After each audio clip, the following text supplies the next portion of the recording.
There is a special kind of exhaustion that has nothing to do with a long day of physical work. It is the quiet, ceaseless exhaustion that comes from holding it all together, all the time. It's the weight of being the calm one, the capable one, the one who is always fine. The silent, invisible labor of maintaining a steady surface while navigating the unpredictable currents that flow just beneath. It is the deep, cellular weariness of being a human lighthouse, always on, always shining your beam for others, with a secret fear that if you were to flicker, even for a moment, ships would be lost, and it would all be your fault. This is the weight of being the strong one. It is a heavy, thankless, and lonely job. And tonight, you can feel its true mass settling into your bones, a tiredness that sleep itself sometimes feels too small to contain. What if the very thing you fear, the showing of a crack in the armor, the admission of weariness, the vulnerability of simply letting go, is not the path to losing respect, but the doorway to a deeper, more genuine connection with yourself and with the world? What if your complete, unfiltered humanity is not a liability to be managed, but a gift to be shared? Over these next moments, we will not try to solve this puzzle. We will simply create a safe space to explore a different way of being, just for tonight. An opportunity to gently set down the heavy shield you have been carrying for so long, and to feel what it is like to simply exist without the need to perform, to prove, or to protect. Let us begin by noticing the space you are in right now. The gentle darkness of the room, the quiet sounds that filter in from outside, or the profound silence that holds you.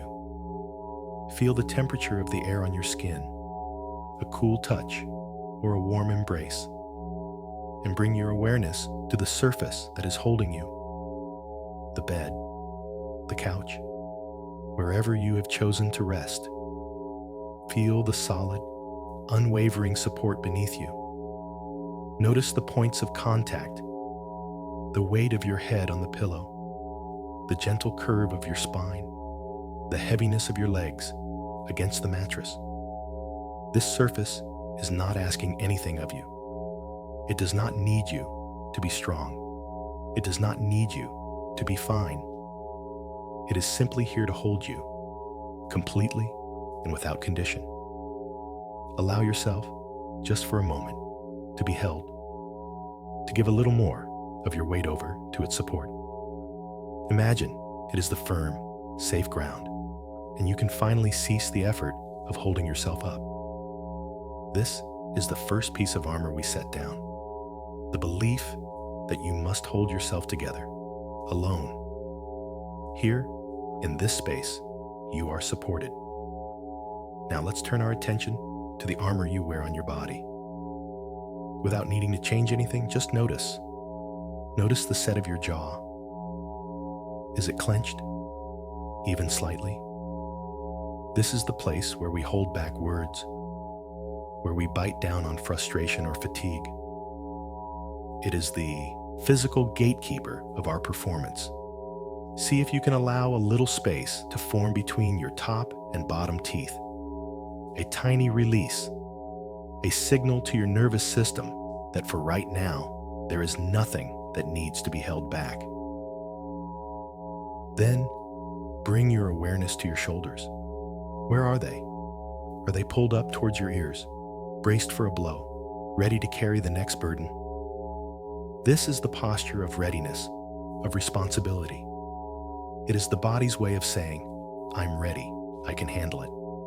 It is a posture that has served you well. It has gotten you through so much, but tonight, its job is done. On your next exhale, imagine you could allow your shoulders to melt down and away from your ears. Feel them grow heavy, soft, and wide, releasing the readiness, letting go of the brace. With each breath out, you are communicating to your body that the battle is over for today. The watch is ended. And what of your breath itself? Just observe its rhythm. Is it shallow and quick, held high in your chest? This is the breath of vigilance, the breath of someone who is on alert, ready to respond at a moment's notice. It's the breath of the performer on stage, even when the theater is empty. It's a breath that says, I can't fully relax because I might be needed. Tonight, we can invite a softer way of breathing. We can gently suggest to the breath that it might travel a little deeper. Imagine it flowing past your chest and down into the soft, vulnerable space of your belly. With each inhale, a gentle rising. With each exhale, a complete, unhurried release. This breath is a message. It is a quiet, internal whisper that says, you are safe. You can let go. No performance is required here. This state of being perpetually fine is a form of armor we learned to wear for a reason. It was likely a brilliant strategy, crafted by a younger version of you, to navigate a world that seemed to reward competence and composure above all else. It was a way to feel safe, to earn love, to secure your place. It was not a mistake. It was a masterpiece of adaptation. And tonight, we honor that masterpiece. We honor the part of you that learned to be so strong, so capable, so unshakably reliable. We look upon that strategy not with judgment, but with gratitude and compassion. Thank you for keeping me safe. Thank you for getting me here. And now, because it has done its job so well, we can offer it a rest. We can gently unbuckle the straps and begin to slide it off, piece by piece. The helmet of constant thinking and analyzing, the breastplate of emotional control, the gauntlets of doing and fixing. Imagine setting each piece down beside you, hearing the gentle thud as its weight leaves your body. And with each piece you release, you feel a little lighter, a little more free. The air touches your skin in a new way. There is a sense of space, of ease, that perhaps you haven't felt for a very long time. The intention for this journey into sleep is simple. It is not to get rid of your strength. Your strength is a beautiful and vital part of you. The intention is simply to explore what it feels like to be strong and soft at the same time, to be capable and also in need of rest, to be whole. So for now, just rest here in this new lightness. Feel the simple, uncomplicated truth of your body being held by the bed. Notice the quiet rhythm of a breath that is beginning to deepen and slow. There is nothing to prepare for, no one to be.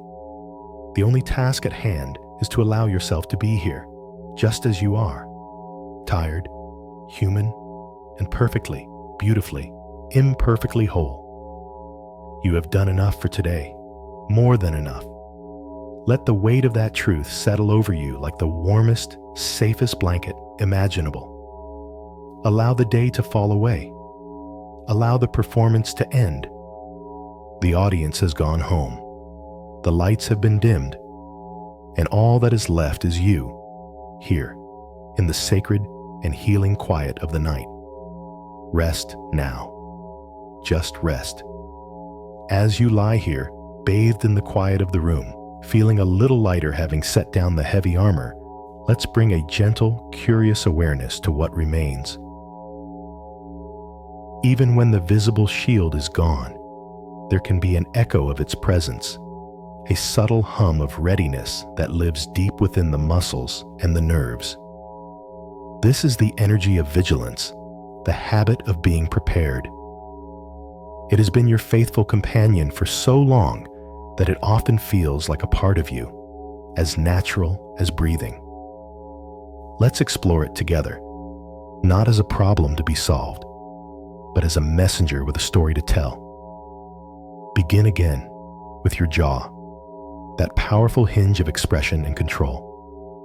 We invited it to soften, and perhaps it did for a moment, but notice if a familiar tension has crept back in. This isn't a failure, it is a reflex.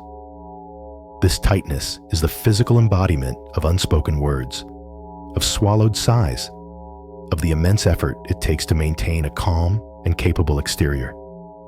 It is the silent, steadfast refusal to complain, to burden others, to let the fatigue show in the corners of your mouth. It has been working all day, and for many days before, to hold the line. For now, simply notice this incredible effort. You don't need to force it to release. Just acknowledge its tireless work. Now, let your awareness travel down into your throat and chest. Feel the breath as it enters and leaves. The shallow breath we spoke of, held high in the chest, is the breath of someone listening for a footstep in the hall, waiting for the other shoe to drop. It's a breath that doesn't dare to take up too much space, that doesn't want to be a bother. It is economical, efficient, and always ready to be held in a moment of shock or surprise.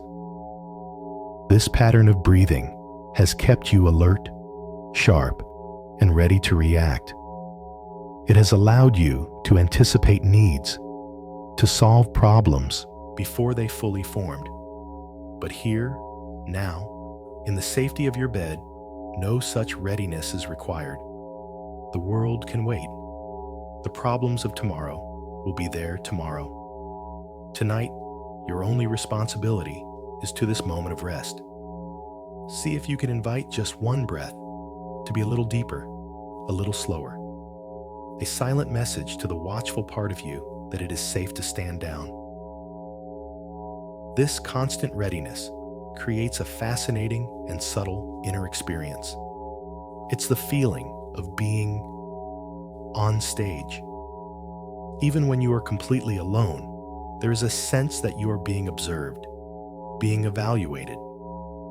Perhaps the audience is an echo of past critics, or maybe it's a future version of yourself, judging your present productivity.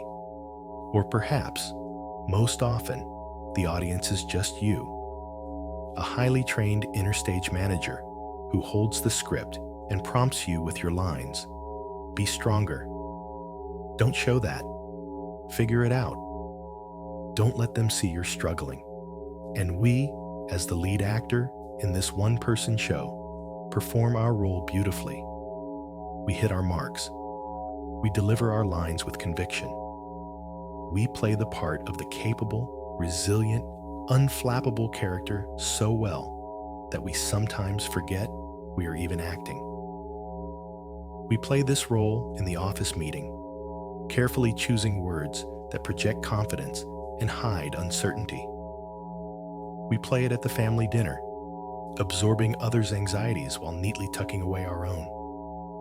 We even play it when a friend asks, "How are you?"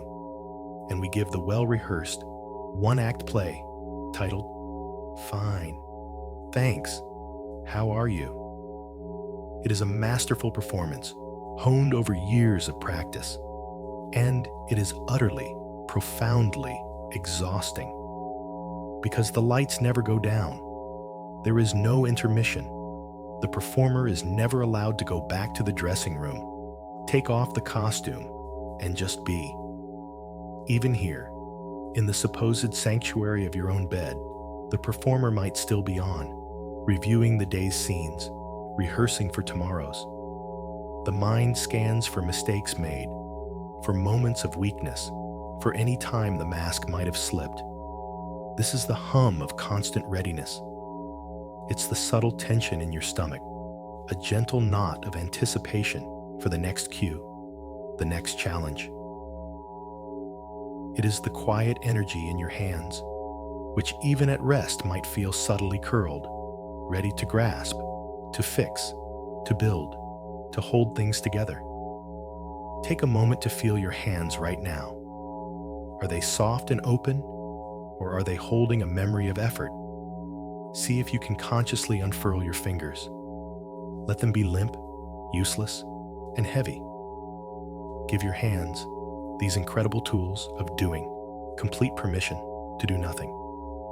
Their shift is over. They have earned this rest.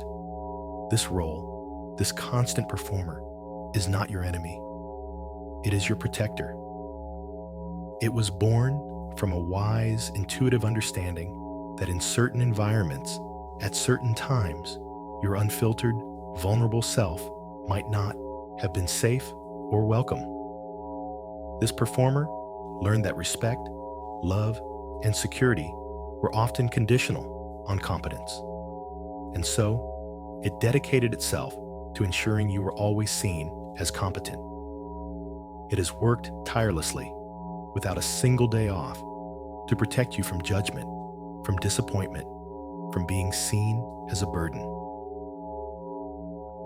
What an incredible, loving, and exhausting strategy. Tonight, we can look upon this performer with immense gratitude. We can see it not as a flaw or a source of anxiety, but as the most loyal guardian. And as its trusted friend, we can now tell it, gently and lovingly, that the theater is empty. The doors are locked. The only one here is you. And here, in this sacred space, you don't need to be protected from your own humanity. You are allowed to be tired. You are allowed to be uncertain. You are allowed to be simply here.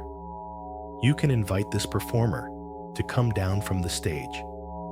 Invite it to take a seat in the front row, right beside you. Its job is not to perform, but simply to watch. To watch the gentle rhythmic rise and fall of your belly as you breathe. To watch the darkness behind your eyelids. To watch as you slowly, safely drift toward the deep and healing rest it has worked so hard to ensure you are strong enough to reach. It has done its job. And now, it too can rest. Feel the stillness in the air. Feel the support of the bed beneath you. The performance is over. There is nothing to do, nowhere to be, no one to be, only this quiet, this peace, this breath. Let it be enough. As we sit here with the inner performer, now resting in the audience, let's deepen our understanding of this connection. This conversation between your emotional world and your physical body. For years, they have been in a silent, constant dialogue, one shaping the other in a dance of protection and survival. The fear of being seen as weak or incapable is not just an abstract thought. It is a physical reality. It is a blueprint that your body has been meticulously following, building a fortress of tension, muscle by muscle, to keep you safe from the perceived threat of judgment. This fortress wasn't built in a day. It was constructed slowly, brick by brick. With every experience that taught you, it was safer to be strong than to be soft. Think of the tension in your shoulders as the high stone walls of this fortress. They were built to withstand attack, to carry heavy loads without buckling. Every time you pushed through exhaustion to meet a deadline, another stone was laid. Every time you swallowed your tears to comfort someone else, the mortar was strengthened. These shoulders have become pillars of reliability, but their rigidity tells a story of the immense pressure they have been under. They hold the memory of every burden you've carried, often silently and alone. Lying here now, feel the solidity of them. Acknowledge their incredible strength. They have been your first line of defense. Now, consider the tightness in your chest. This is the fortress gate, heavily barred and guarded. It protects the most vulnerable part of you, your heart, your feelings, your deep longings. When this gate is locked, the breath cannot move freely. It stays shallow, high up, because letting it drop deep into your belly would feel too vulnerable, like opening the main gate to a potential enemy. This tightness is a masterful defense mechanism. It keeps overwhelming feelings at bay. It allows you to operate from a place of logic and control, even when your heart is aching or anxious. It has allowed you to appear composed and steady in the midst of storms, both internal and external. But a locked gate also prevents connection. It keeps out the bad, but it can also keep out the good. It can make it hard to receive genuine warmth, to feel true ease, to let love in without suspicion. Tonight, we are not trying to blow the gate open. We are simply noticing the lock. We are gently touching the cold iron, acknowledging its purpose. We are whispering to the gatekeeper that for this night, the lands are at peace. No attack is coming. And what of your belly? For many who carry the weight of being the strong one, the belly is a forgotten land, a place of softness that feels too exposed. We learn to pull it in, to tighten the core, not just for posture, but for emotional bracing. It's the physical act of holding it together. This tension in the solar plexus is the body's command center for readiness.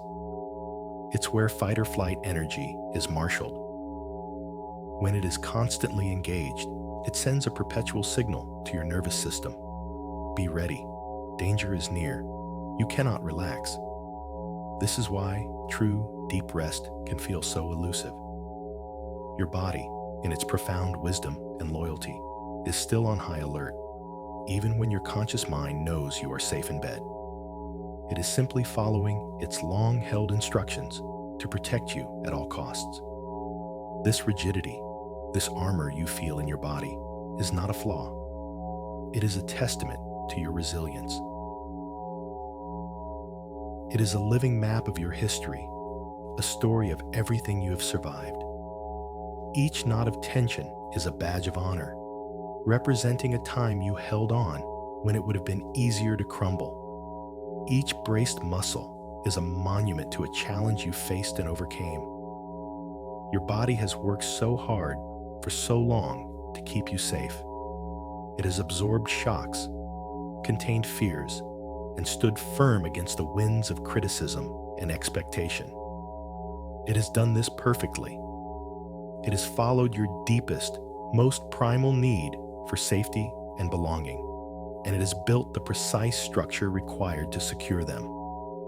So, instead of meeting this tension with frustration or a desire to force it into submission, let's try something different.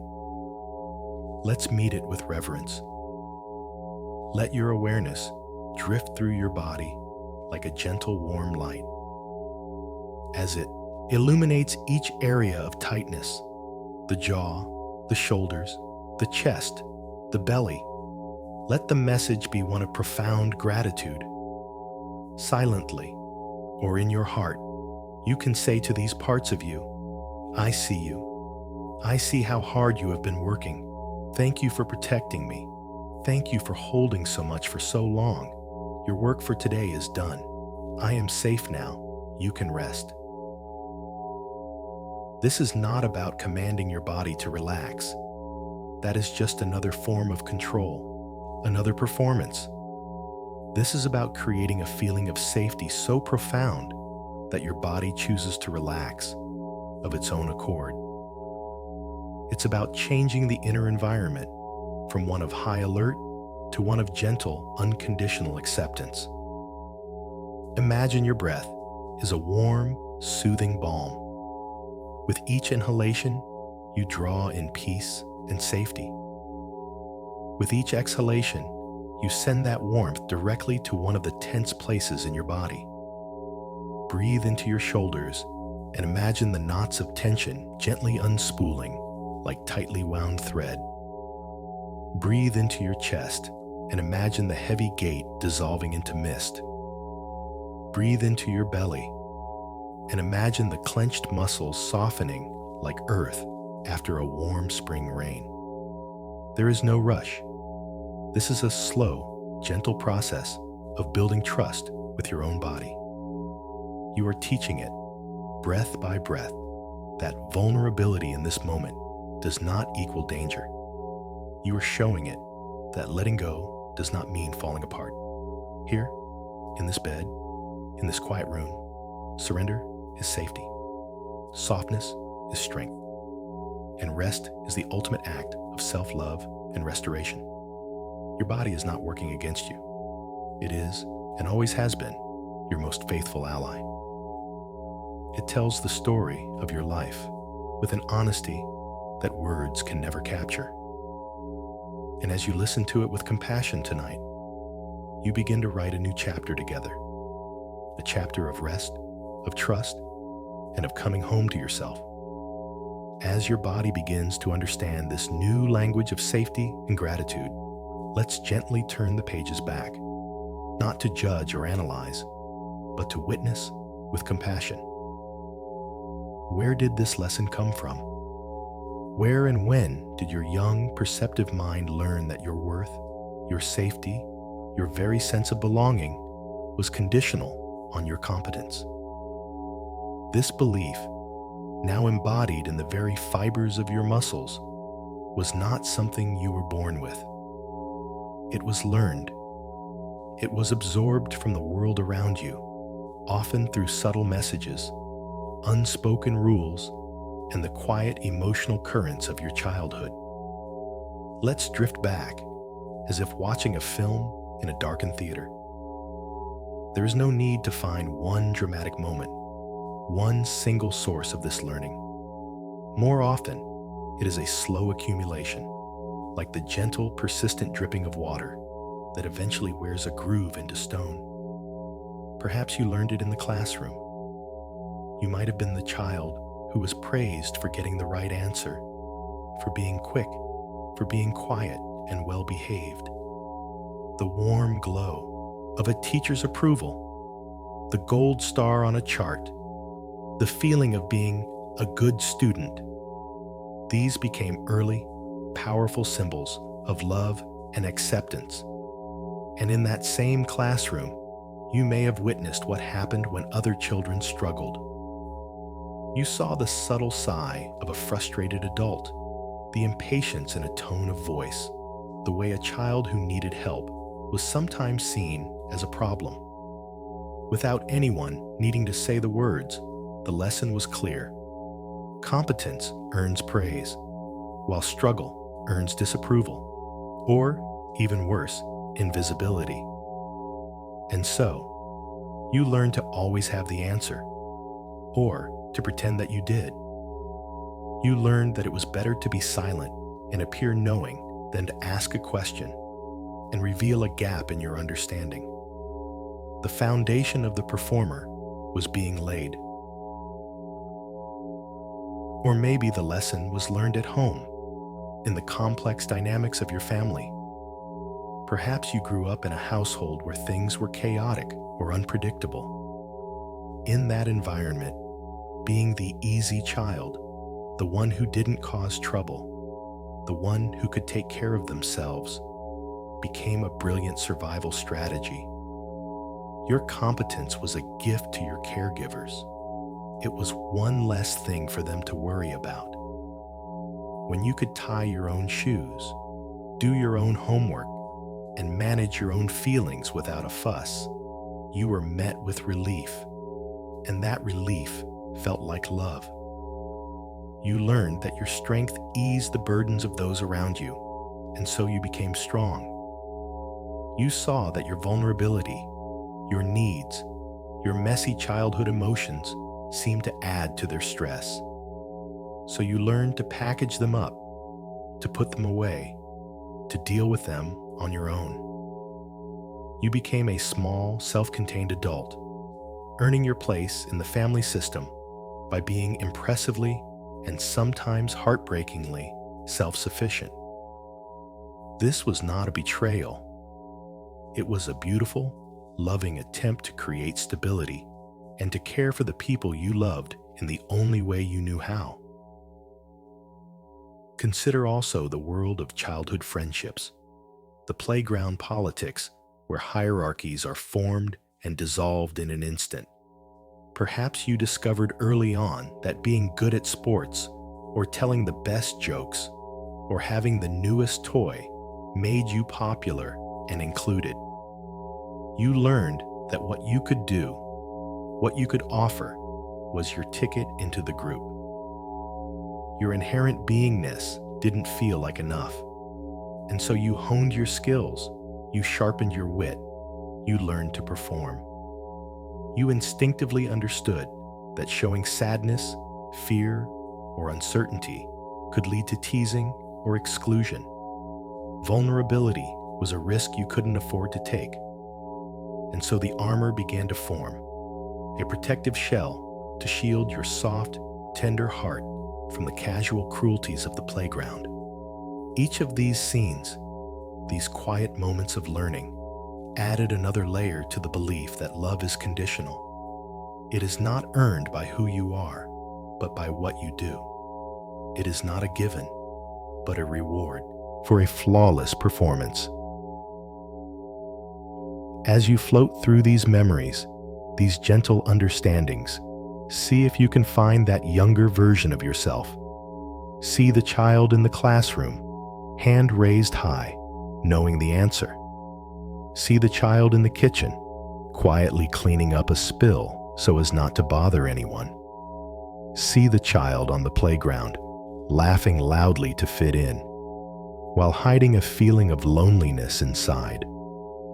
Look at this child not with criticism for learning the wrong lesson, but with overwhelming compassion and admiration.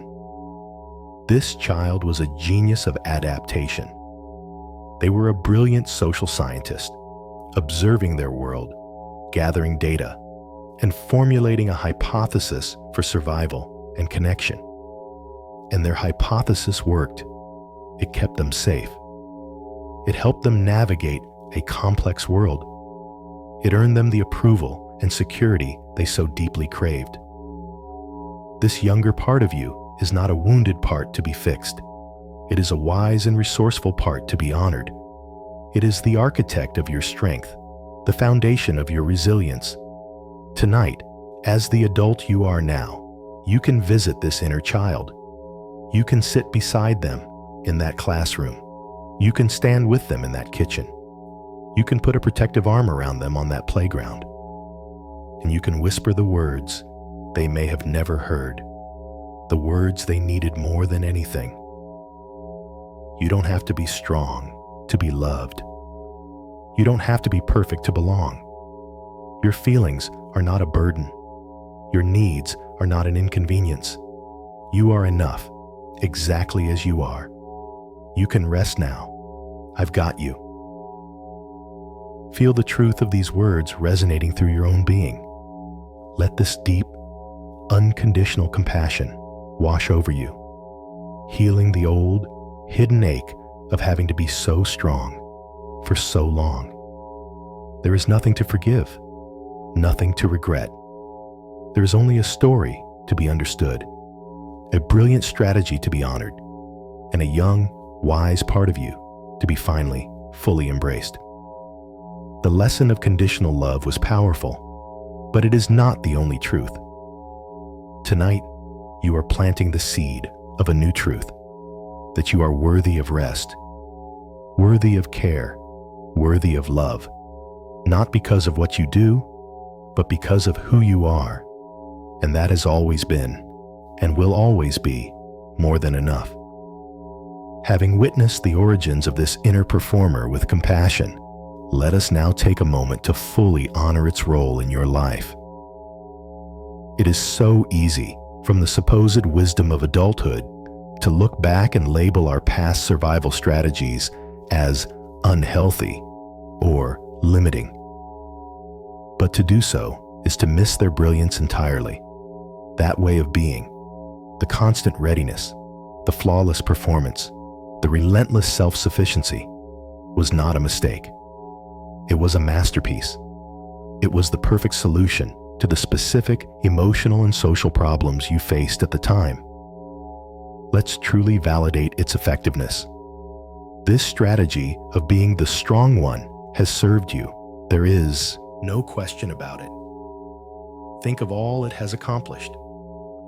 This way of being is likely what got you through school, helping you to study, to focus, and to achieve. It enabled you to push through fatigue and self-doubt, to pass the exam, finish the project, and earn the degree. It was your co-pilot, whispering words of encouragement that sounded a lot like, "You can't stop now, and don't let them see you struggle." And it worked. It got you to the finish line. In your career, this strategy has been an undeniable asset. It is the engine behind your reliability, your competence, your ability to handle pressure.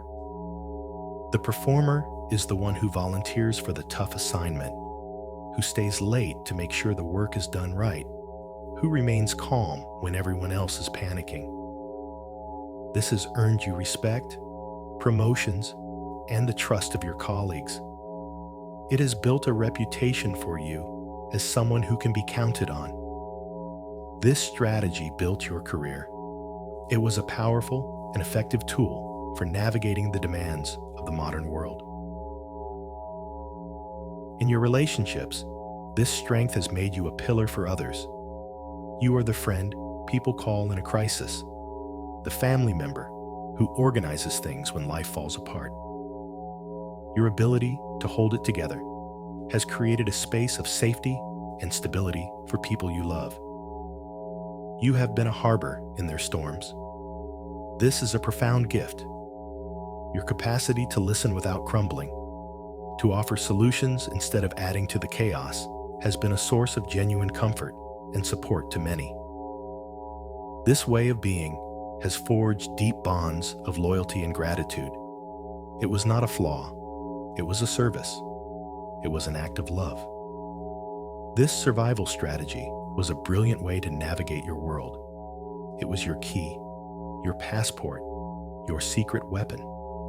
It helped you to feel secure in situations that were insecure, to feel in control when things were chaotic, to feel worthy when you feared you were not. It did exactly what it was designed to do. It protected your vulnerable core and helped you to succeed in the environments you found yourself in. And so, tonight, let us release any and all shame or self-criticism you might hold for being this way. Let go of the story that you should have been more open, more vulnerable, more relaxed. How could you have been? You were using the best tool you had at the time, and it was an excellent tool. It's like criticizing a masterful shipbuilder for using wood instead of steel, without acknowledging that steel had not been invented yet. You did the best you could with the emotional technology available to you in your world. There is nothing to apologize for. In fact, it is a moment for profound self-respect. Take a moment to feel a wave of genuine appreciation for this part of you. For the performer, for the stoic, for the tireless protector who has been at your side for so long. Feel the gratitude in your body. Let it be a warm, soothing sensation in your chest. You did exactly what you needed to do to feel secure. You were clever. You were resourceful. You were a survivor in the truest sense of the word. This is a crucial step in this journey. We cannot gently set down a tool that we are still judging ourselves for having used. We must first honor it. We must see its value, admire its craftsmanship, and thank it for its service. It's like retiring a faithful old soldier. You don't discard the uniform with contempt. You fold it with reverence. You acknowledge the battles it has seen you through. You recognize that the uniform and the soldier who wore it are the reason you are safe today, the reason you have the luxury to even consider a different way of being.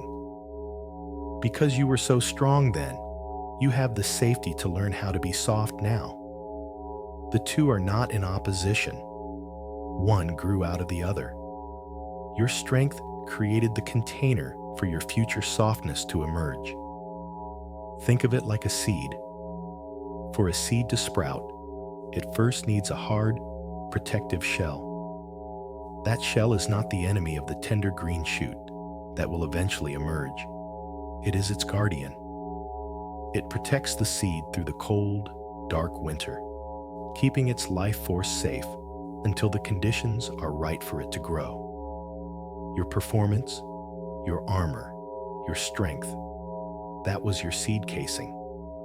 It has protected the incredible potential for softness, for vulnerability, for deep rest that has always been inside you. And now, the spring is coming. The ground is warming. The conditions are becoming safe enough for that shell to begin to soften, to crack, and to let the new growth emerge. So as you lie here, feel the truth of this. There is no part of you that is wrong. There is no piece of your history that needs to be disowned. Every strategy, every defense, every performance was a necessary and intelligent part of your journey. It all belongs. By honoring this survival strategy, you are not saying you want to cling to it forever. You are simply making peace with your own past. You are integrating the performer, not banishing it. You are transforming your relationship with your own strength from one of driven necessity to one of conscious choice. You are becoming the wise ruler of your own inner kingdom, who knows when to call upon the warrior and when to let the gardener tend the soil. And tonight is a time for the gardener, a time for quiet, patient, gentle tending, a time to rest in the rich, fertile soil of self-acceptance. Feel the peace that comes from this inner ceasefire. The war against yourself is over. You are whole, you are wise, and you are finally, deeply, at peace with the brilliant human being you have always been. As we rest in this place of deep self-acceptance, honoring the brilliant strategist within, let's now gently turn our attention to the other side of this coin. For every effective strategy has a cost, a hidden price that is paid over time. The strategy of being the strong one while securing safety and respect carries with it a profound and quiet loneliness. It is the loneliness of the lighthouse keeper, admired from afar for their steadfast light, but whose inner world remains unseen, shrouded in mist. Let yourself feel into this subtle isolation. It is not the loneliness of being physically alone. In fact, you are often surrounded by people who love and admire you. It is a more specific ache, the loneliness of being fundamentally unseen. People see your competence. They see your reliability. They see the calm surface you present to the world. They see the lighthouse, but they do not see the person inside, diligently tending the light, sometimes weary, sometimes afraid of the storm, sometimes just wishing for someone to bring them a warm cup of tea and sit with them in the quiet. There is a particular pain that comes from being constantly admired for your strength, but rarely, if ever, truly seen in your full humanity. People come to you with their problems, trusting in your capacity to hold their pain. You have become a safe harbor for so many, and this is a beautiful, honorable role. Yet where do you go when you are the one in the storm? The unspoken assumption, from others, and often from yourself, is that you don't have storms. Or if you do, you have the skills and resources to navigate them single-handedly. And so, the calls you receive are often calls for your strength, not for your presence. The conversations are about their struggles, not yours. And over time, this can create a silent, invisible wall between you and the very people you are closest to. You are with them, but not entirely of them. You are the caregiver, the problem solver, the rock. But a rock by its nature, is separate, solid, and unyielding. It gives support, but it cannot receive a hug. This is the loneliness of the strong one, the quiet, unacknowledged grief of having to carry so much for so long, all by yourself. Think of a time you were going through something truly difficult, a private worry, a deep disappointment, a period of overwhelming stress. And in the middle of it, a friend called, and you asked them how they were. And they launched into their own story of struggle, completely unaware of yours. And you, being the performer, the strong one, you listened. You offered advice. You were present for them. You hung up the phone, having successfully played your part, and the silence that followed was deafening. In that silence, the weight of your own unspoken struggle felt 100 times heavier. That is the moment. That is the ache of being the container for everyone else's vulnerability, while your own has no place to land. It is not their fault. How could they know when your performance is so convincing? Your training has been so thorough. You have taught the world through your consistent competence that you do not need them in that way. You have inadvertently written a script for them, and they are simply reading their lines. But it still hurts. It creates a quiet, lingering sadness, a feeling of being on the outside looking in on the messy, beautiful, interconnected world of shared human frailty. Tonight, in this safe space, we can finally make room for the grief that has been patiently waiting beneath the surface. The grief of having to be your own parent, your own cheerleader, your own soft place to land. The grief of being celebrated for an edited version of yourself, while the full, unedited manuscript of your soul remains unread. You don't need to dive into a specific memory. Just allow yourself to connect with the feeling tone of this loneliness. It might feel like a hollowness in your chest, a gentle ache behind your eyes, or simply a sense of profound weariness. Whatever is there, let it be there. It is not a sign of failure. It is a sign of your deep, unmet, and completely natural human need for connection and reciprocity. You were not designed to be a lighthouse. You were designed to be part of a village where giving and receiving, strength and vulnerability flow in a constant, life-giving circle. Allow this grief to be what it is, a loving signal from your soul, calling you back home to that village, calling you back home to your own humanity. It is the part of you that knows you deserve to be seen, not just for what you can do, but for all that you are. It is the part of you that is tired of being admired from a distance and longs to be known up close. Let your breath be gentle around this feeling. Imagine you can breathe into that lonely place within you, filling it not with judgment or a need to fix it, but with a soft, warm light of understanding. You can say to this feeling, I see you. I know you're there. Thank you for reminding me of what I truly long for. You are welcome here. This is not about wallowing in sadness. It is about honoring a truth that has been denied for too long. By creating a space for this grief, you are beginning to dismantle the isolation from the inside out. You are becoming your own first confidant. You are letting the deepest part of yourself know that its feelings are valid, its loneliness is real, and its longing for connection is the most natural thing in the world.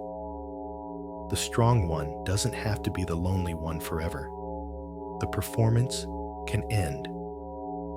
And the reward for ending the performance is not the loss of respect you so fear, but the gaining of something far more precious, the profound, healing, and deeply restful experience of being truly, completely, and unapologetically human. And for tonight, that is more than enough. Here in this space of honest recognition, feeling the quiet ache of the strong one's loneliness, a new possibility emerges. It is the possibility of rest. Not just the rest of a tired body, but the rest of a tired soul. The rest that comes from no longer needing to uphold the performance. For so long, the idea of setting it all down may have felt terrifying, like an abdication of duty, a guaranteed path to chaos and disapproval. But here, tonight, we can reframe it. Setting it down is not an act of failure. It is an act of profound self-love and courage. It is choosing to trust that the world will not fall apart if you stop holding it up for a few hours. So, right now, I want to give you something you may not have received for a very long time.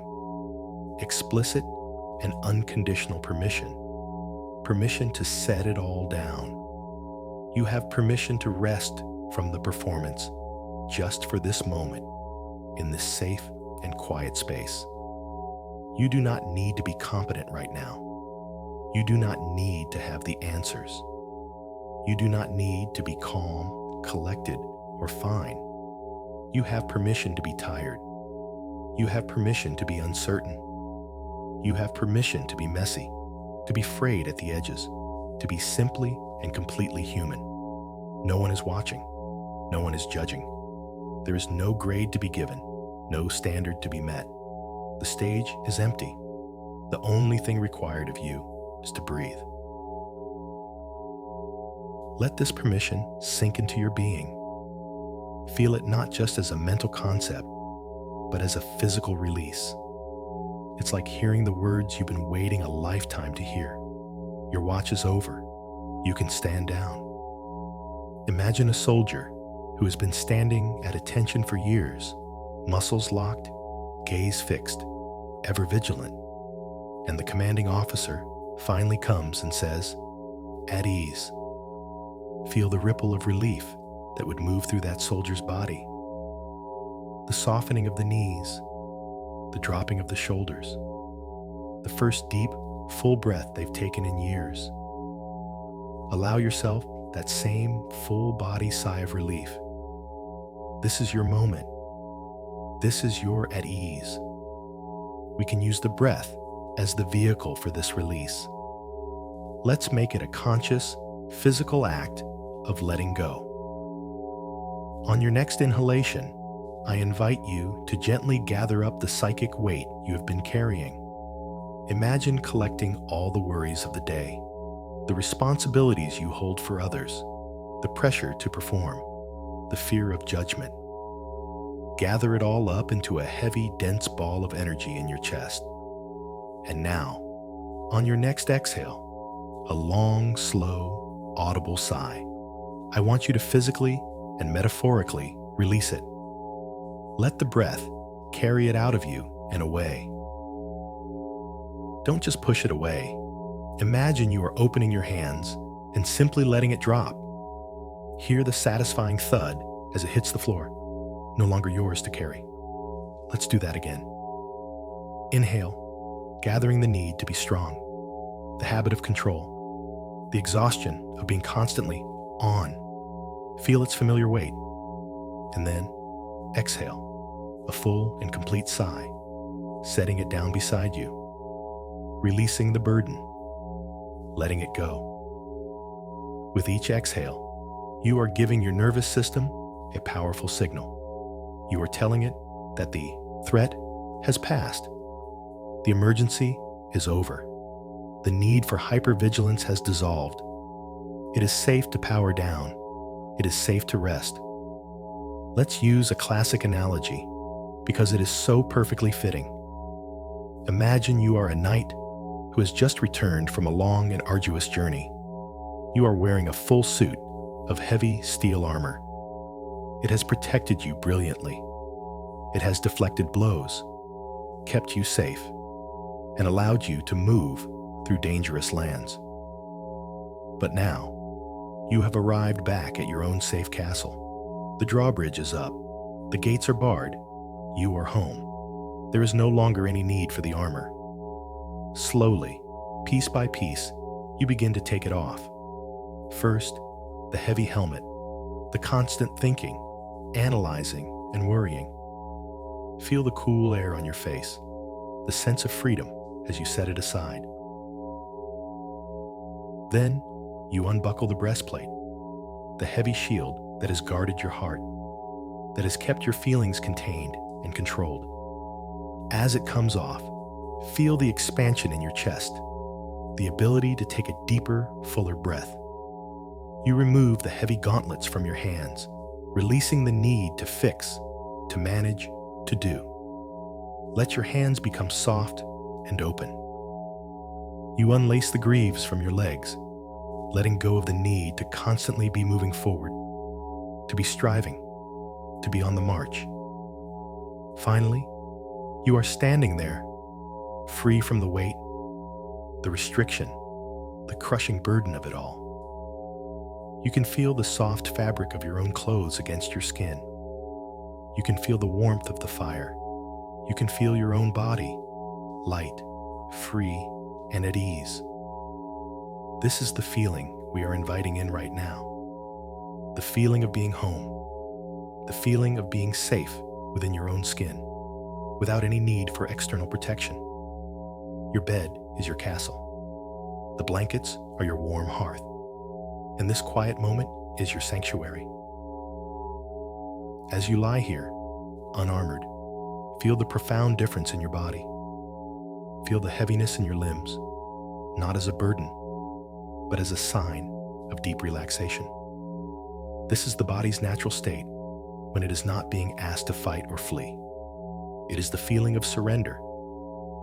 Feel the warmth spreading through you as blood flows more freely to your extremities, a sign that your nervous system is shifting from a state of alert to a state of rest and digest. Notice the slowing of your thoughts. They may not stop completely, but they lose their sharp, urgent edge. They become more like soft clouds drifting lazily across a vast, quiet sky, rather than frantic messengers running through the castle halls. This is peace. It is not something you have to achieve or create. It is what is left when you finally set down the weight you were never meant to carry forever.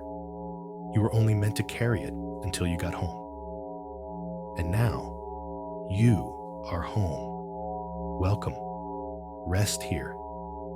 You have earned it more than you will ever know. Having given yourself permission to set down the armor, feeling the first waves of lightness and relief, let's now deepen this experience of release through the simplest, most profound tool we possess: the breath. For so long, your breath has been a loyal soldier, following the commands of your vigilant mind, staying shallow, quiet, and ready. Now, we can invite it to become a healer, a messenger of peace, guiding your body back to its natural state of rest. Let's begin by exploring a softer way of breathing, moving it from the guarded fortress of the chest down into the soft, receptive landscape of the belly. Place a hand gently on your lower abdomen, a few inches below your navel. This is a simple act of connection, bringing your conscious awareness to a part of your body that is often ignored or held tight with tension. For a moment, just feel the warmth of your hand. There is nothing you need to do, no way you need to breathe. Just be present with this point of contact. Now, on your next inhalation, I want you to imagine that your breath is not stopping in your lungs, but is instead flowing all the way down, down, down to meet your hand.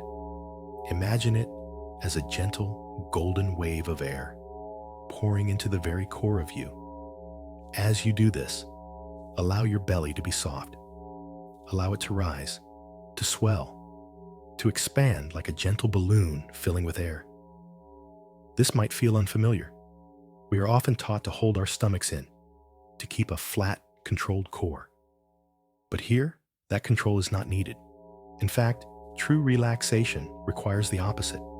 It requires the courage to be soft. And then, on the exhale, just let it all go. Feel your belly gently fall as the wave of breath recedes. There's no need to force the air out. Just open your mouth slightly and let it sigh away, effortless and complete. Let's stay with this for a few breaths. Inhaling, the belly softly rises to meet your hand.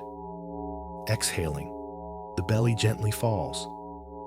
With each cycle, you are communicating directly with your vagus nerve, the great wandering nerve of your body that regulates your relaxation response. This slow, deep, diaphragmatic breathing is the most powerful nonverbal signal you can send to your nervous system that you are safe. It is the physiological opposite of the fight or flight response.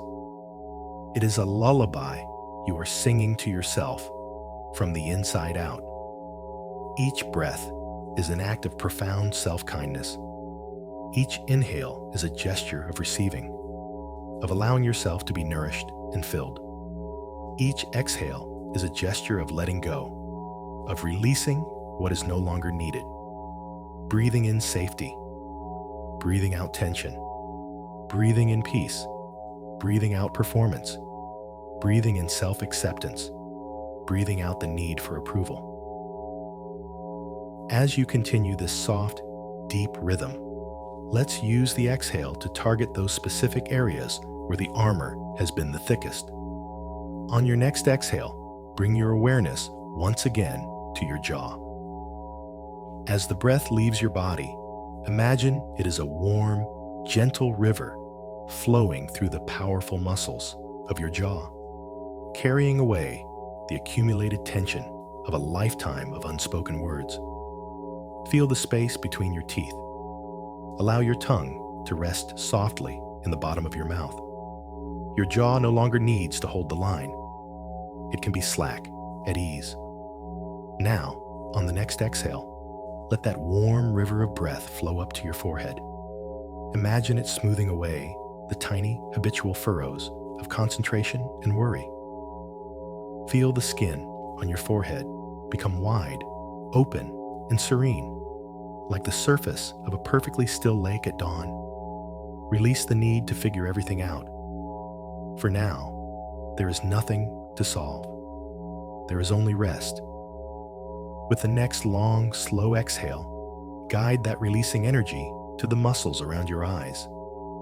These tiny muscles work so hard all day, focusing, scanning, observing. Allow them to soften completely. Let your eyeballs feel heavy, resting back in their sockets. The vigilant lookout in the tower can go off duty. The world will still be there in the morning.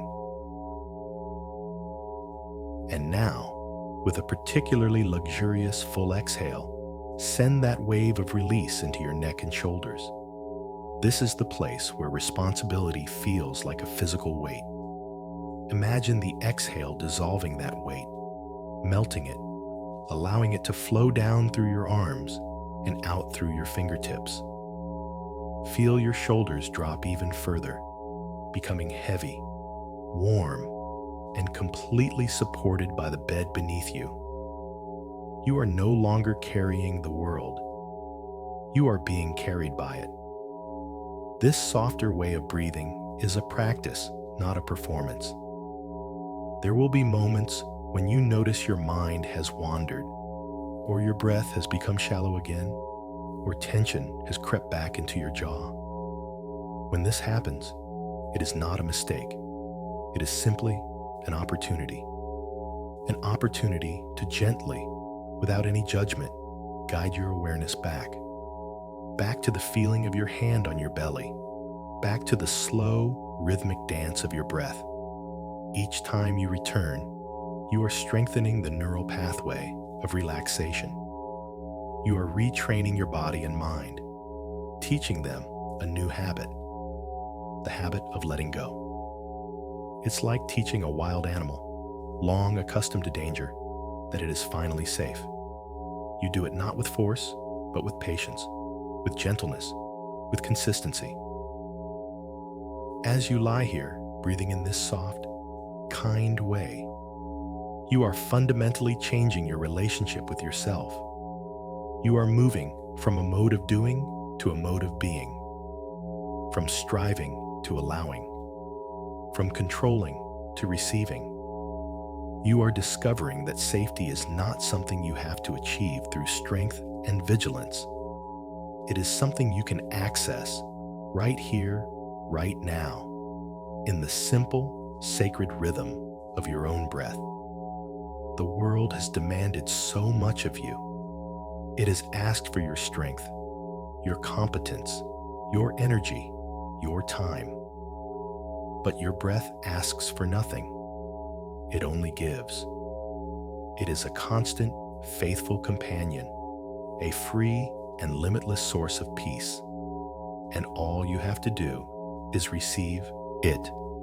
Let it hold you. Let it soothe you. Let it carry you into the deep, restorative peace that is your birthright.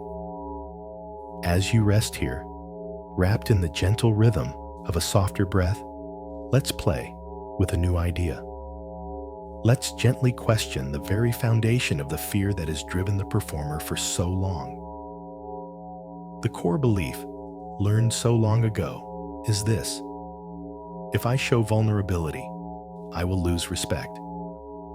It's a powerful, deeply ingrained equation that has dictated so many of your choices. Vulnerability equals weakness. Weakness equals failure. And failure equals the loss of love and esteem.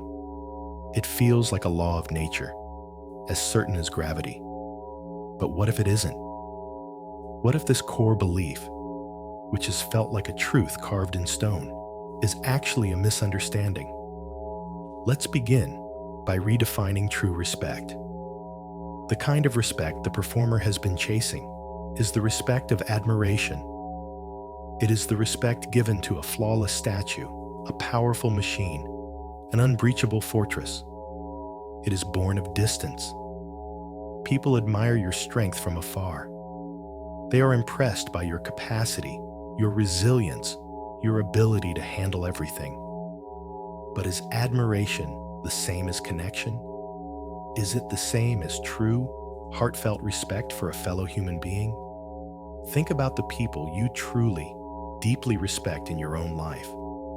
Not celebrities or historical figures, but the real people you know. The friend, the family member, the mentor. Do you respect them because they are perfect? Because they never struggle? Because they are invulnerable? Or is it something else? Isn't it more likely that your deepest respect is reserved for those who have shown you their humanity? Perhaps you respect a friend even more after they confided in you about a difficult time they were having, trusting you with their vulnerability. Didn't that act of trust make you feel closer to them, not less?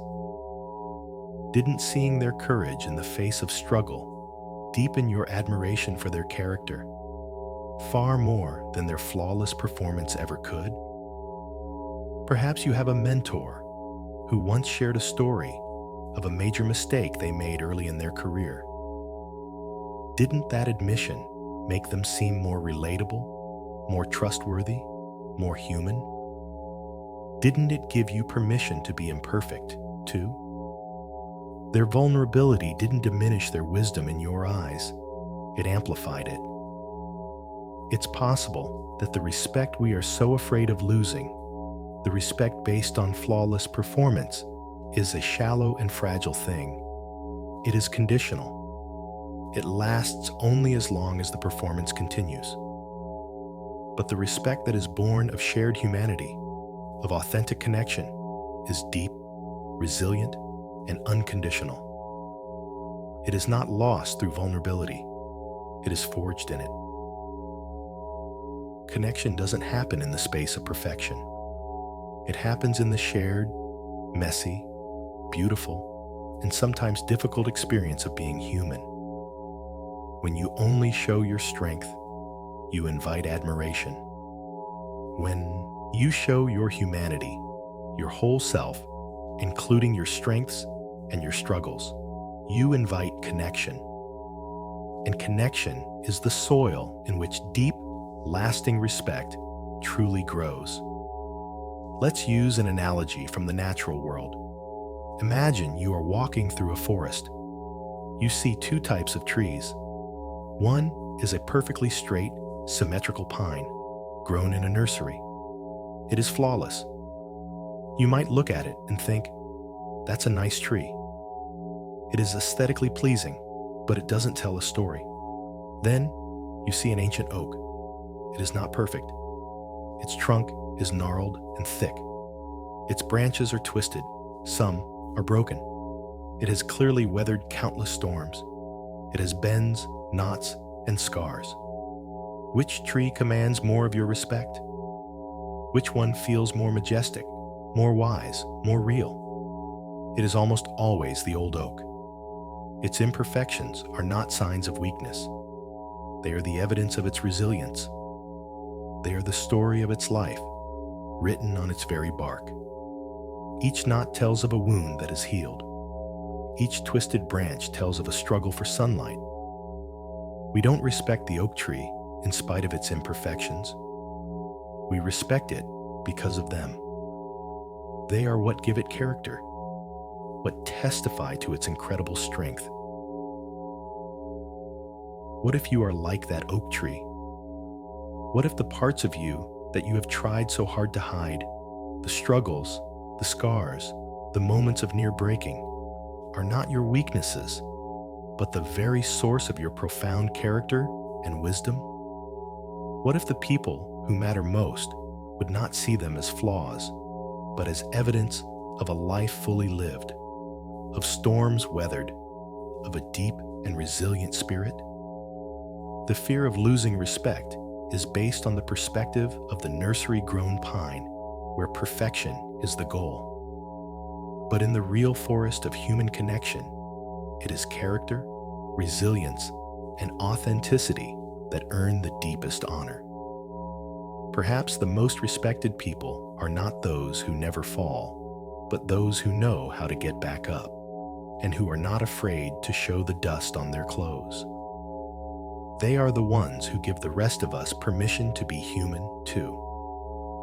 This is not about suddenly sharing your deepest struggles with everyone you meet.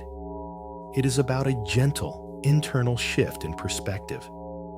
It is about beginning to entertain the possibility that your complete self is far more worthy of respect than the edited, curated version you present to the world. As you lie here, feel into this possibility. Let it be a gentle question, not a forceful new belief. What if my humanity is a bridge to connection, not a barrier? What if my vulnerability, shared wisely, could actually deepen the respect others have for me? Let these questions settle into your being without needing an immediate answer. Let them plant a seed of a new kind of self-trust. The trust that who you are in your entirety is more than enough. The trust that true respect has nothing to do with being flawless and everything to do with being real. This quiet, restful state, you are rehearsing for that reality. You are being completely, authentically you. You are tired. You are resting. You are not performing. And in this moment, in the quiet audience of your own heart, your self-respect is not diminishing. It is growing. It is becoming something deeper, quieter, and infinitely more true. Building on this new understanding of respect, let's travel even deeper into the heart of the matter and reframe the very nature of vulnerability itself. For so long, in the private dictionary of the performer, the word vulnerability has been defined as weakness. It's been synonymous with words like exposed, defenseless, unstable, needy. These are scary words, and it is no wonder you have built such a formidable fortress to protect yourself from them. This definition was not wrong. It was a reflection of the lessons learned in a world that often prizes hardness and self-sufficiency. But it is an incomplete definition. It's like describing the ocean only by its potential to drown you, while ignoring its vast beauty, its life-giving power, and its profound depth. Tonight, let's add a new definition to your inner dictionary. What if vulnerability is not the opposite of strength, but rather a different, more courageous form of it? Consider this. What takes more courage? To put on a suit of armor and go into battle, shielded and protected? Or to walk onto the battlefield with an open heart, armed only with your own truth and authenticity? The armor is a form of strength. Yes, the strength of defense. But the open heart requires another kind of strength altogether. The strength of trust, of self-acceptance, of profound courage. Being vulnerable is not a passive state of weakness. It is an active, conscious choice to be real in a world that often encourages us to be fake. It is the brave decision to let yourself be seen, truly seen, without the guarantee of being liked or approved of. It is the act of standing in your own truth, even when your knees are knocking. Think about the immense strength it takes to say, "I don't know," in a meeting where everyone else is pretending to have the answers. Think of the courage it takes to say, "I need help," when you've built a reputation for being the one who helps everyone else. Think of the profound power in the words, "I was wrong," or "I'm scared," or "You hurt me." These are not the words of a weak person. These are the words of a person who is so grounded in their own sense of self-worth that they can afford to be honest. They are the words of a spiritual warrior. The hardness you've cultivated is the strength of a closed fist, ready to punch, to defend, to hold on tightly. It is a strength of resistance. Vulnerability is the strength of an open hand. An open hand can be wounded, yes, but it can also give.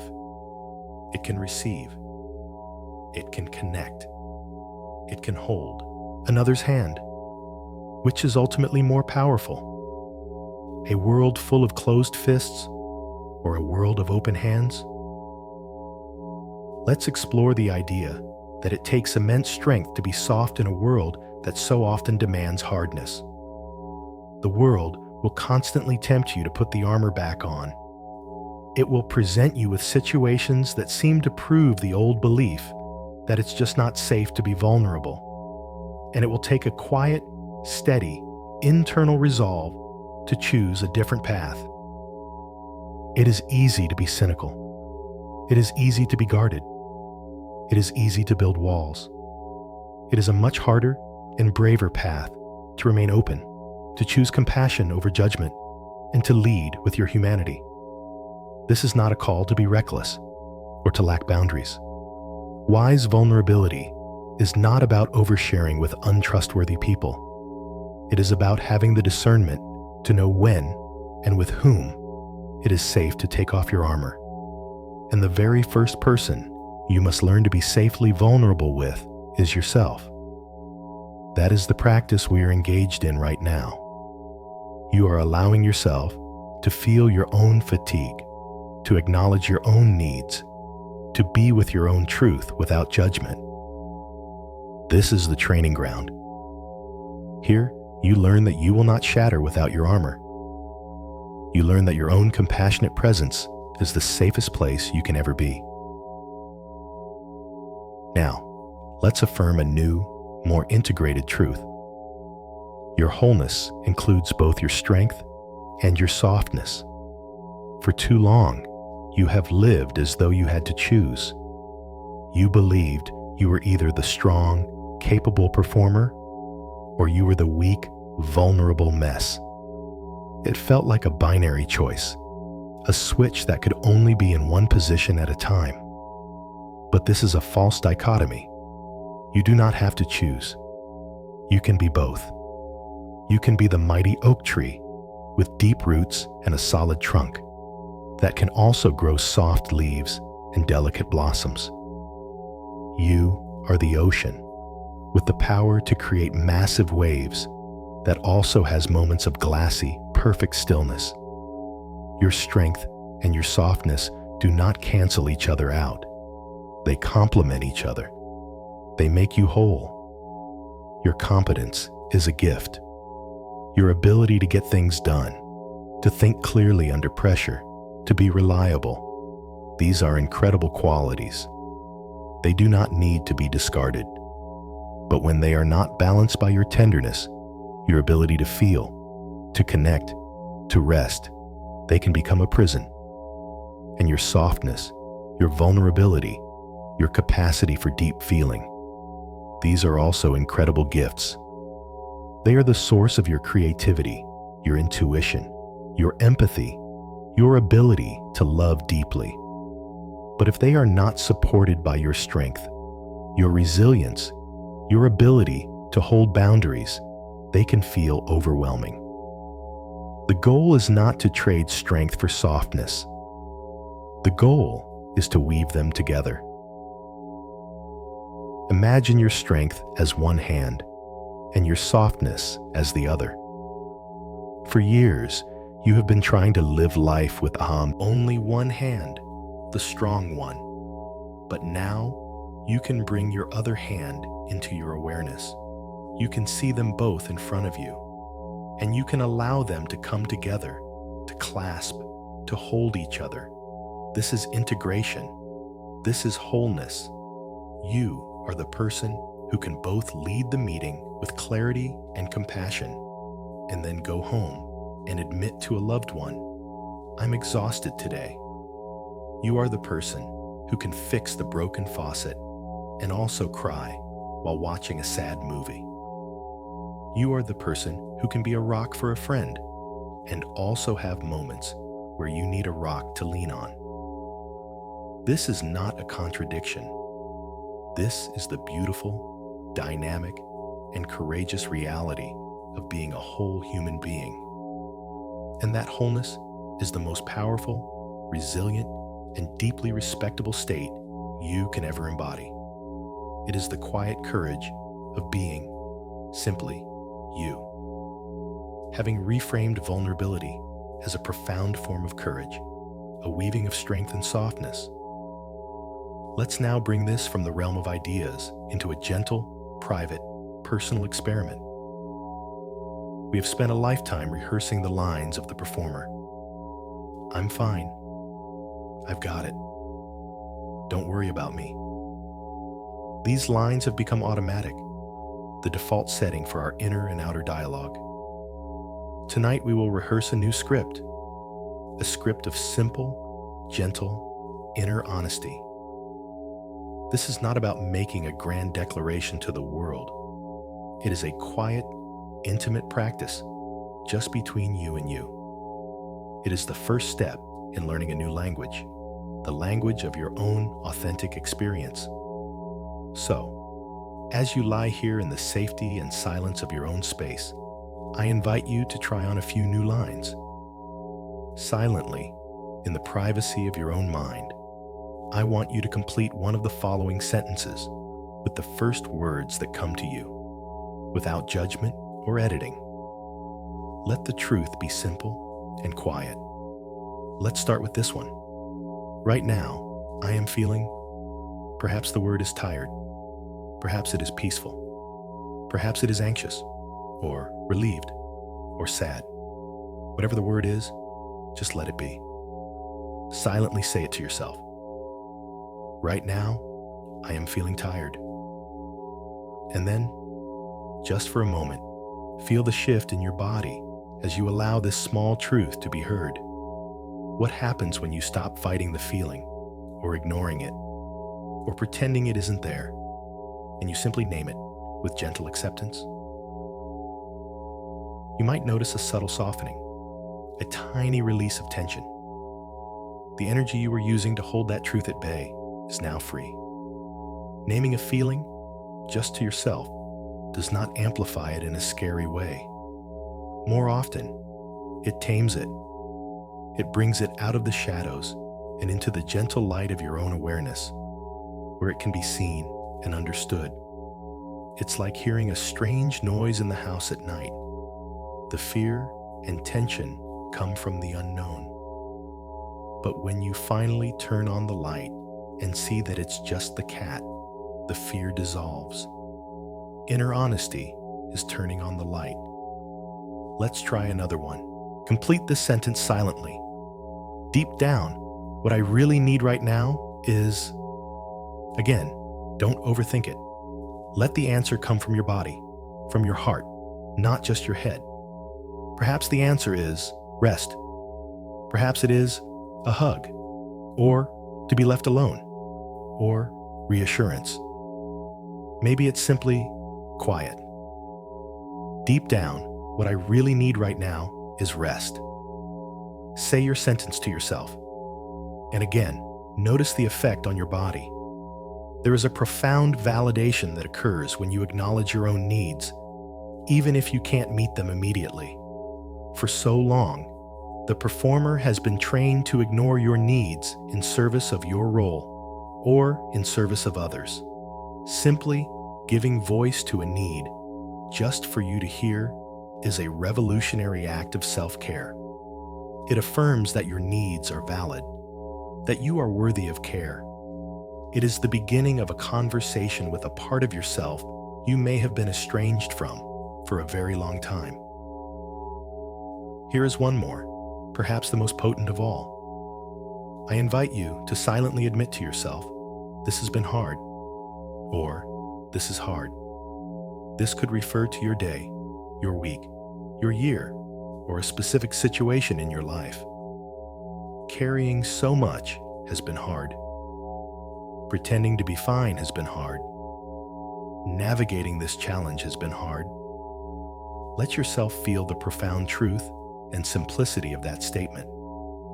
For the strong one, admitting that something is hard can feel like admitting defeat, but it is not.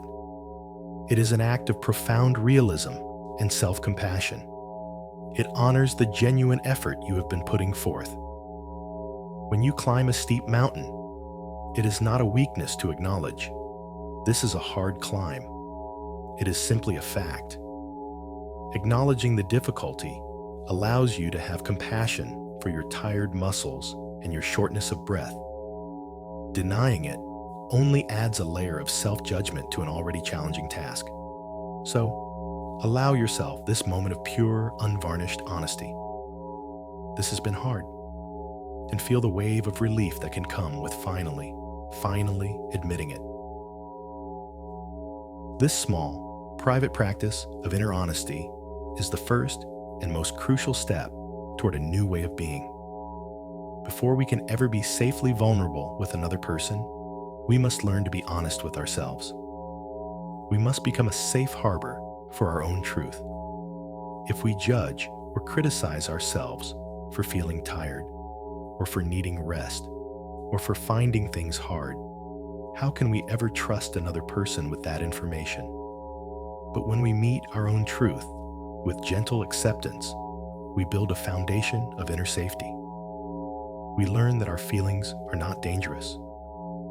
Our needs are not shameful. Our struggles are not signs of failure. They are simply part of the human experience. This recognition, this inner honesty, is the very bedrock of a new kind of strength. Not the brittle strength of armor, but the resilient, flexible strength of a deeply rooted tree. The tree doesn't pretend the wind isn't blowing. It feels the wind, it bends, it yields, and in that yielding, it finds its strength to stand tall. Your honesty is your ability to feel the wind. Your self-compassion is your ability to bend without breaking. So as you continue to rest here, maybe you can keep this gentle practice going. From time to time, just check in. What am I feeling now? What do I need now? not with an urgent need to fix or change anything, but with a gentle, friendly curiosity. You are getting to know yourself again, beyond the role you've been playing. You are being introduced to the real, authentic human being who has been living underneath the performer all along. This person is wise. This person is resilient. And this person is so worthy of being heard, especially by you. This inner honesty is not a rehearsal for a future performance of vulnerability. It is the act itself. It is the quiet courage of being real, right here, right now, in the sacred audience of one. And it is changing you, breath by breath, truth by truth, from the inside out. As you lie here, practicing this new language of inner honesty, becoming a safe harbor for your own truth, let's gently expand our circle of awareness. Let's gather some evidence from the outside world that supports this new, more courageous way of being. Our fears about vulnerability are often fueled by our own internal projections. We imagine how others will react based on how we have learned to react to ourselves, with judgment, criticism, or a demand to just be stronger. But what if our projections are not accurate? What if the world is, in fact, kinder and more receptive to humanity than our inner performer believes? Let your mind drift back, gently and without effort, to a time when someone else was vulnerable with you. Not a time when someone was complaining or seeking endless attention, but a moment of genuine, heartfelt vulnerability. Perhaps a friend, someone you admired for their competence and humor, called you late one night, their voice cracking, and admitted they were feeling lost and overwhelmed. Or maybe a colleague, in a quiet moment by the coffee machine, confessed their deep anxiety about an upcoming presentation, dropping their usual confident facade. It could have been a family member who finally shared a story of a past struggle you never knew about, revealing a part of their history that was tender and raw. Just bring one such moment into your mind's eye. See the person's face. Hear the tone of their voice. Feel the atmosphere in the room at that moment. Now check in with yourself. How did you feel in that moment? When that person trusted you with their unarmored self, what was your immediate gut-level reaction? Did you lose respect for them? Did you think they were weak, pathetic, or a burden? Or was it the opposite? Is it more likely that you felt a surge of warmth, of compassion, of connection? Did you feel honored that they had chosen you to confide in? Didn't that moment of shared humanity dissolve any distance between you and bring you closer? Their vulnerability didn't push you away. It drew you in. It made them more real, more relatable, more three-dimensional. In that moment, your admiration for their competence may have been joined by a deeper, more profound respect for their courage and their trust. You saw their whole self, not just the polished highlight reel, and that wholeness was beautiful. That is the power of authentic vulnerability. It is a gift. When someone is vulnerable with us, they are offering us a precious piece of their inner world. They are saying, I trust you.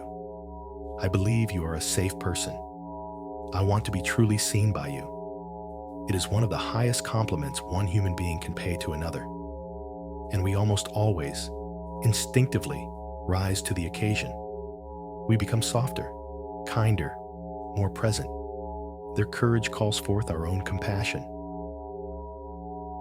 Now let's gently turn this lens around. If this is how you react to others' humanity, why would you assume others would react so differently to yours? The fear that people will lose respect for you is based on a fundamental assumption that they are less kind, less compassionate, and more judgmental than you are. But is that really true? Isn't it more likely that the people who genuinely care about you would react in exactly the same way you do? With warmth, with honor, with a desire to connect and support? This is not a guarantee, of course. There are people in the world who are not safe, who might misuse vulnerability. That is where the wisdom of the strong one, your discernment, comes in. But the fear that everyone will reject you, that it is a universal law, is a cognitive distortion, a story told by a frightened part of you to keep you safe in the old way. Let's plant a new seed of possibility in the fertile ground of your mind tonight. The seed is this: your humanity could be a gift to others, not a burden. Think about it. When you maintain your flawless performance, you can inadvertently make others feel inadequate. They look at your seemingly effortless competence and compare it to their own messy, struggle-filled inner world, and they feel less than. Your strength, intended to make things better for everyone, can sometimes create a subtle pressure, an unspoken standard that no one can live up to. It can keep connection at arm's length. But when you allow a crack in the armor, when you admit you're having a hard day, or that you don't have the answer, you do something miraculous. You give the other person permission to be human too. Your vulnerability is an act of liberation, not just for you, but for those around you. It says, it's okay. You don't have to be perfect around me. I'm not perfect either. Welcome to the club. It transforms relationships from a performance into a partnership. It changes the dynamic from one of hierarchy, the strong one and the needy one, to one of mutuality, two human beings navigating life together. Let's affirm this new truth. My humanity is a bridge to connection, not a barrier. Let that sentence echo gently in your mind. Feel its resonance in your body. My humanity, my tiredness, my fears, my joys, my mistakes, my triumphs, is the very thing that allows me to truly connect with another soul. The performance creates distance. Authenticity creates a bridge. As you rest here, remember those moments when you are on the receiving end of someone's trust. Let the memory of the warmth and connection you felt serve as your guide. Let it be the evidence that counteracts the old fear. The world is full of people who are not waiting for you to be perfect. They are waiting for you to be real. They are longing for the same authentic connection that you are. And perhaps, just perhaps, your courage to be a little more human will be the invitation they have been waiting for to be a little more human too. In this way, your own healing becomes a quiet, gentle gift to the world. Here, in this deep, restful state, having honored your past, redefined your present, and planted seeds for a more authentic future, let us now move into the gentle work of integration. This journey has not been about destroying the strong one or banishing the performer. It has not been about choosing softness over strength. It has been about making peace, about bringing all the disparate parts of you home to the same table. It is about learning to weave strength and softness into a single, beautiful, resilient tapestry. Let's create a tangible image for this integration. Imagine in your mind's eye that your competence, your strength, your capacity to get things done, all the qualities of the performer, are embodied in one of your hands.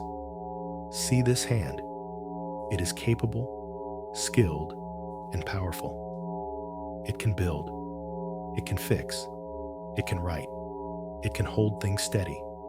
It is a magnificent tool, and you can feel a deep sense of respect and gratitude for all it has accomplished. It is the hand that has steered you through storms and built the safe life you have today. Now, imagine that your tenderness, your vulnerability, your capacity to feel deeply, your need for rest and connection, all the qualities you have been reconnecting with tonight are embodied in your other hand. See this hand. It is soft, open, and receptive. It can feel the texture of a leaf, the warmth of the sun, the gentle touch of another. It can sense, it can receive, it can offer comfort. It is the source of your empathy, your creativity, and your ability to truly connect. For a long time, you have lived as if you had to keep these two hands separate. You believed they belonged to two different people, or that one was good and the other was bad or dangerous. You might have kept the soft hand hidden behind your back, clenched in a fist, relying solely on the strong one. Time at 2.5s. But now, in this moment of healing, I invite you to slowly bring these two hands together in front of you. Let them meet. Let the fingers of your strong hand gently intertwine with the fingers of your soft hand. Feel the imagined contact. This is not a battle for dominance. It is a meeting of equals. It is a handshake of peace. It is a homecoming. As your two hands hold each other, feel the wholeness, the completeness of this union. Your competence and your tenderness do not cancel each other out. They support each other. Your strong hand provides the structure and safety for your soft hand to be able to open and feel. It says to the soft hand, "Don't worry, I will keep us safe. I will handle the logistics. I will set the boundaries. You are free to feel." And your soft hand provides the wisdom and humanity for your strong hand to act with purpose and compassion. It says to the strong hand, "Remember our heart. Remember what truly matters. Let us not just be efficient. Let us also be kind." This is the sacred marriage within. This is the integration that brings true, sustainable strength. You do not have to choose between being strong and being human. This is the great lie that the performer believed. The truth is, your humanity is the source of your greatest strength, and your strength is the guardian of your precious humanity. They are a team. They are partners. They need each other. Take a moment to honor the journey that taught you to be so strong. That journey was not a mistake. It was your training ground. It forged the steel of your resilience. It taught you how to survive, how to endure, how to create safety in an uncertain world. That part of your life gave you the incredible gift of your strong hand. And now, this same journey, this same life, is giving you the wisdom to be soft.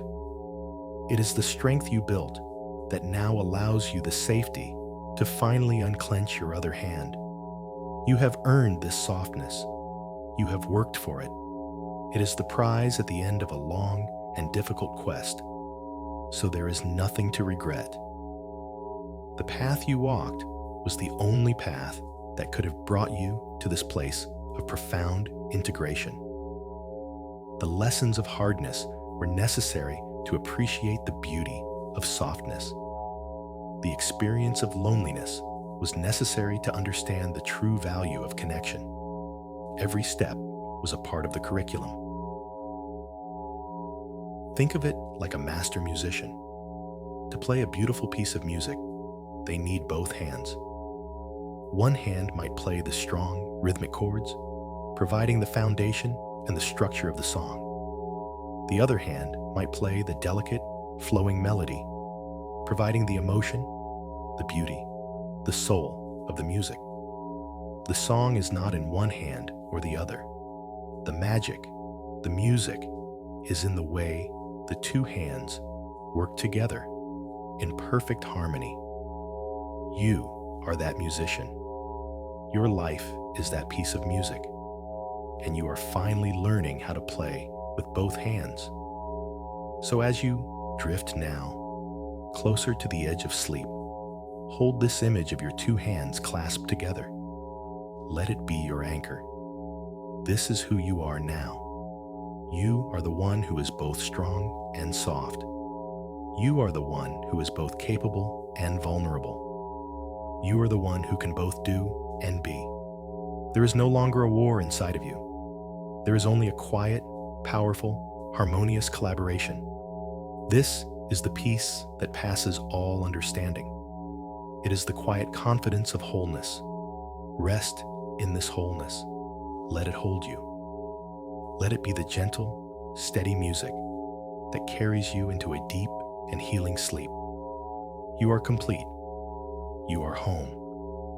Here in this place of wholeness, feeling the peaceful harmony of your strength and softness woven together, the journey inward naturally turns toward its final destination for the night, the complete and utter safety of surrender. For the performer, for the vigilant soldier, surrender has always been the most terrifying concept. It meant defeat.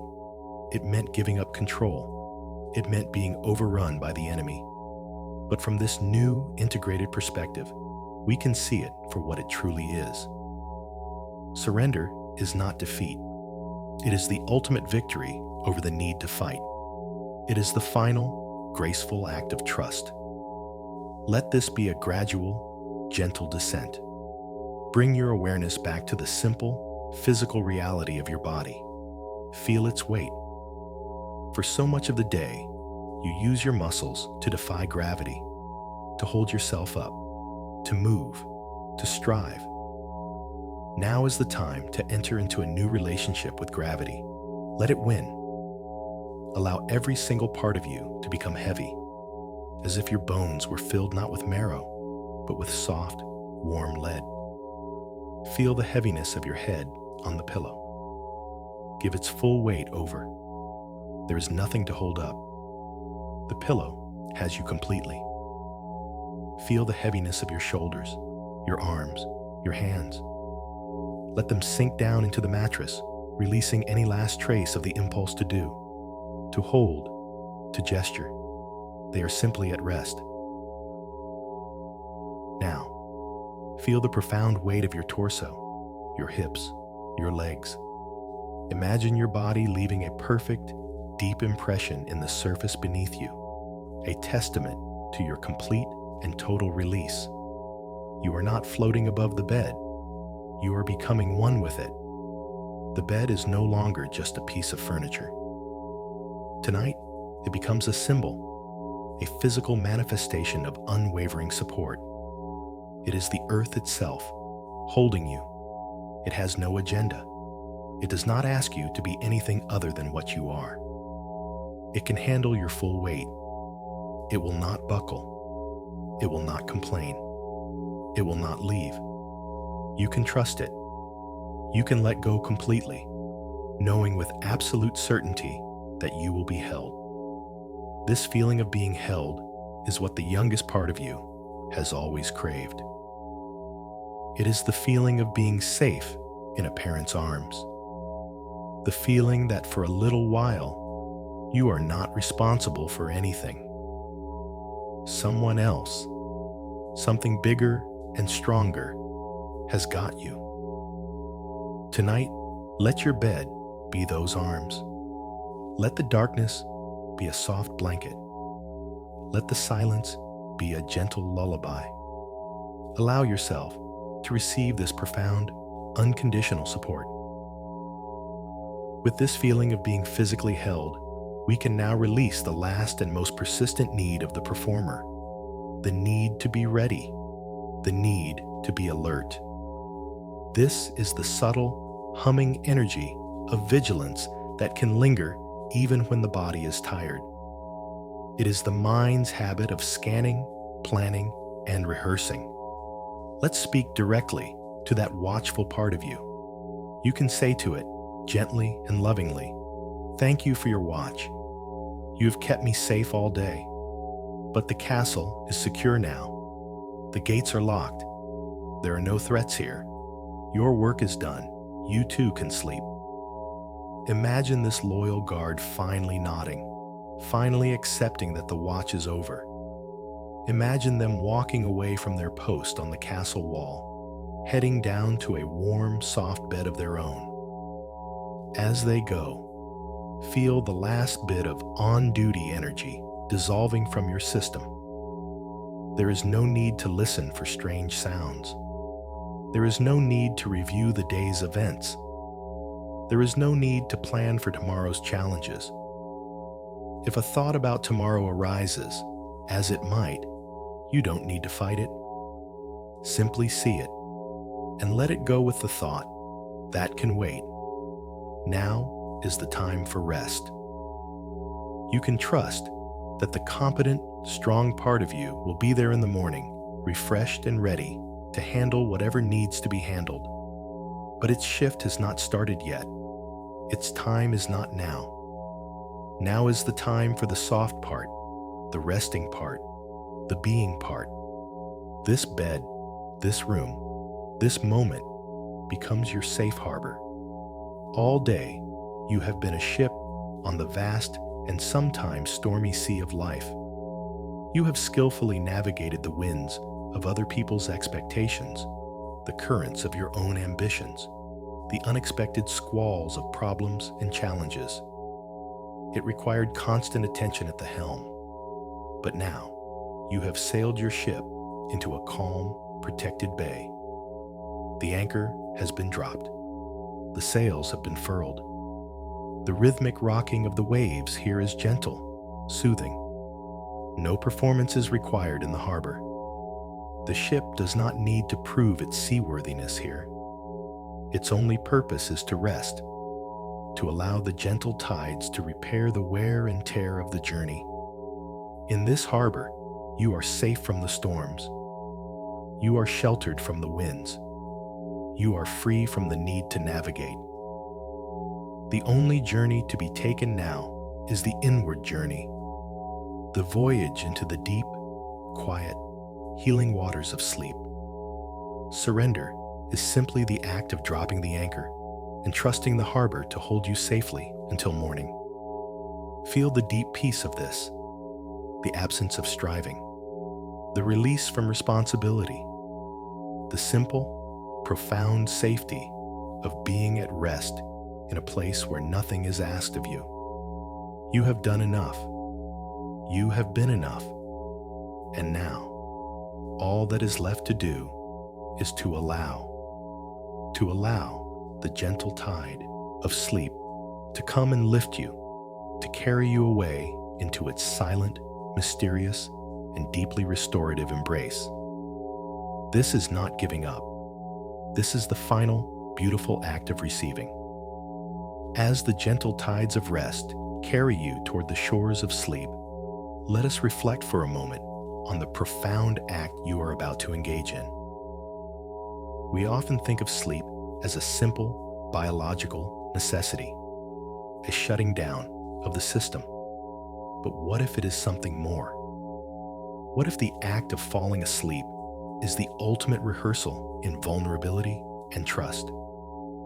Every single night, we are invited to practice the very things the performer has been so afraid of.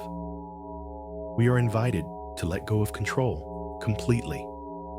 We must release our grip on conscious thought, on the narrative of who we are, on the careful management of our world.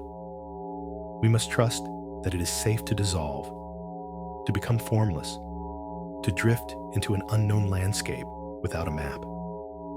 We have to trust that our body, this wise and ancient vessel, knows exactly what to do. We trust it to keep breathing for us, to keep our heart beating, to repair our cells, to sort through the memories of the day. We surrender our conscious will to a deeper, older wisdom that resides within us. What an incredible act of faith. And we do it every night. We've always known how to do it. The capacity for this profound surrender is already built into you. You are an expert. Falling asleep is also a beautiful act of trust in the world outside of us. We close our eyes, rendering ourselves defenseless. We trust that the walls of our home will stand, that the quiet of the night will hold us, that the world will continue to turn without our vigilant supervision. We trust that the sun, which has vanished from our sight, will in fact return in the morning.